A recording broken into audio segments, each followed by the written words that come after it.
Lightly grease the intermediate and the pilot sleeve assembly.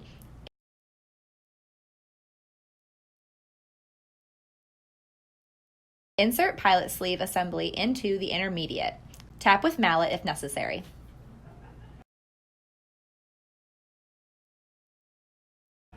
Attach retaining plate on each side with 3 screws.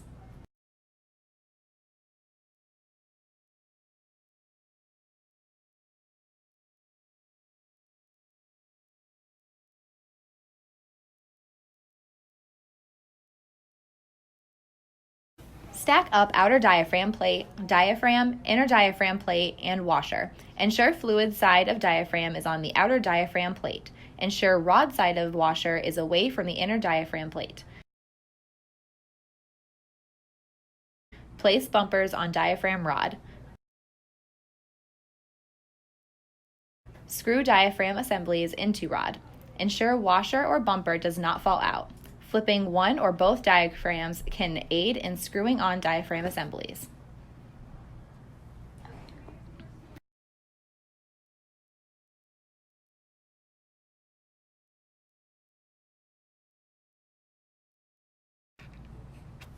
Torque outer diaphragm plate to 372 inch-pounds. Flip the intermediate assembly and torque second outer diaphragm plate to 372 inch-pounds.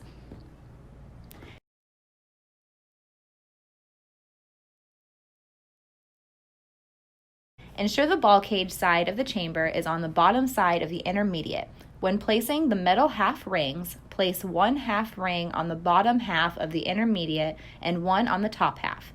Ensure flat side is on intermediate. When inserting bolts and nuts, split lock washers go on the metal ring. The 2 bottom bolts will need to go in from the intermediate side.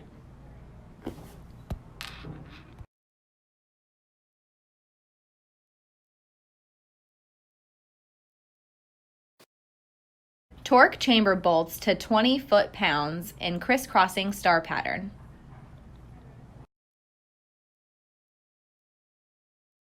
Insert balls, valves, and O-rings into chambers. Ensure valve seats are flush or below flange surface.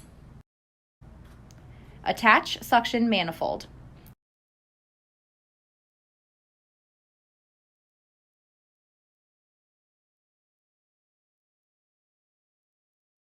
Torque bolts to 20 foot-pounds in crisscross pattern.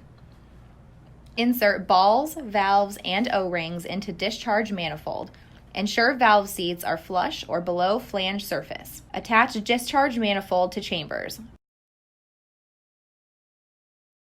Torque bolts to 20 foot-pounds.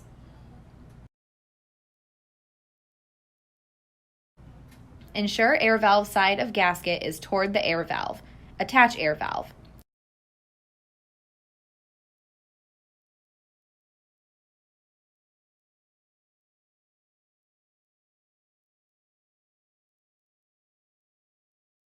Torque bolts to 40 inch-pounds in crisscross star pattern.